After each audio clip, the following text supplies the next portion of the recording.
আগে হাঁস পালন মানেই ছিল পুকুর, খাল, জলাশয়, পানি ছাড়া হাঁস পালন করা যায়। এটা অনেকের কাছেই ছিল কল্পনার বাইরে। কিন্তু সময়ের সঙ্গে হাঁস পালনের পদ্ধতিও বদলে গেছে। এখন এমন আধুনিক পদ্ধতি আছে যেখানে পুকুর বা জলাশয় ছাড়াই এক জায়গায় অনেক হাঁস পালন করা সম্ভব। উন্নত জাতের কিছু হাঁস মাত্র ৪৫ দিনের মধ্যেই ৩ থেকে ৪ কেজি পর্যন্ত ওজন হয়। আবার এমন কিছু জাত আছে যেগুলো একটানা প্রায় ১ বছর ডিম দেয়। অর্থাৎ মাংস উৎপাদন হোক কিংবা ডিম, সঠিক জাত, খাবার ও ব্যবস্থাপনা জানলে হাঁস পালন হতে পারে বেশ লাভজনক একটি খাত। আজকের ভিডিওতে দেখাবো কিভাবে পানি ছাড়াই বাড়িতে হাঁস পালন করা যায়, কোন জাত দ্রুত বড় হয় এবং কম খাবার লাগে, কোন জাত ডিম দেয় বেশি এবং কিভাবে সঠিক পদ্ধতিতে পালন করলে অনেক লাভ হয়। তাহলে চলুন শুরু করা যাক।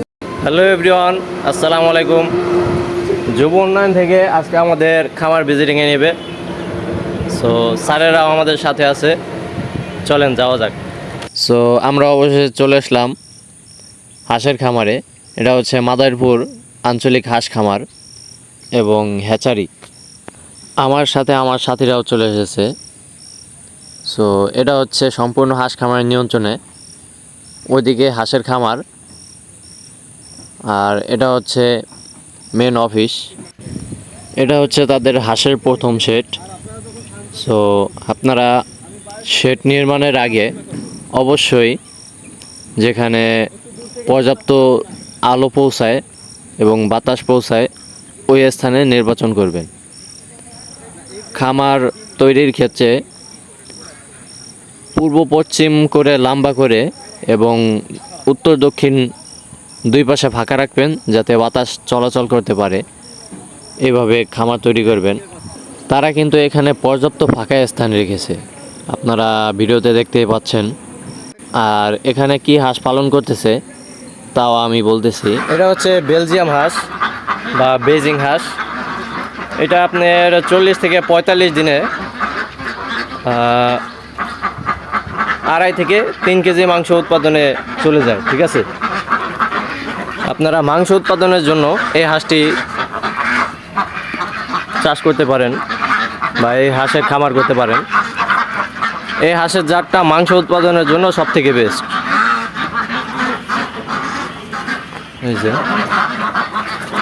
এগুলা চায়নার বেজিং হাঁস।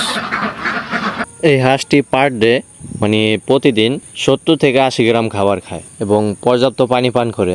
এই জাতের বিশেষত্ব হচ্ছে আপনারা দেখতে পাচ্ছেন তারা কিন্তু পানি ছাড়া, সম্পূর্ণ পানি ছাড়া পালন করতেছে। সো যাদের বাড়িতে পর্যাপ্ত পানি নাই বা ডোবা নালা নাই তারা এইভাবে পালন করতে পারেন। এটা পানি ছাড়াই এভাবে হাঁস পালন করা যায়। সো এটা হচ্ছে জিনজিং হাঁস। এটা আমরা গ্রামে অনেকে ক্যাম্বেল বলে চিনি। তো এটা জিনজিং হাঁস অফিসিয়ালি নাম। এই জাতটি 350 থেকে 360 দিন একটানা ডিম দিতে পারে। এবার আসি খাবারের বিষয়টা। প্রাপ্তবয়স্ক একটি হাঁস প্রতিদিন গড়ে 80 থেকে 130 গ্রাম পর্যন্ত খাবার খেতে পারে। আপনারা খাবার হিসেবে ফিড অথবা গম অথবা ভারী কোনো খাবার দিতে পারেন যা হাঁস খেতে পারে। এবার আসি ভ্যাকসিন। হাঁসের সাধারণত 2টি রোগ হয়, এছাড়া আর কোনো রোগ নেই। রোগ দুটি হলো ডাক প্লেগ এবং ডাক কলেরা। ডাক প্লেগ ভ্যাকসিন 7 থেকে 10 সপ্তাহের মধ্যে দিতে হয় এবং ডাক কলেরা 3 থেকে 4 সপ্তাহের মধ্যে। আর আমি এই ভ্যাকসিনগুলোর ডোজ বললাম না, কারণ ভ্যাকসিনের প্যাকেটে ডোজ দেওয়া থাকে, তাই ডাক্তারের সাথে পরামর্শ করে ভ্যাকসিন দিবেন। ভিডিওটি ভালো লাগলে একটা লাইক, কমেন্ট এবং শেয়ার করে দিবেন। যদি এরকম খামার কিংবা কৃষিভিত্তিক ভিডিও দেখতে চান তাহলে অবশ্যই চ্যানেলটি সাবস্ক্রাইব করে পাশে থাকুন। আপনাকে ধন্যবাদ ভিডিওটি সম্পূর্ণ দেখার জন্য।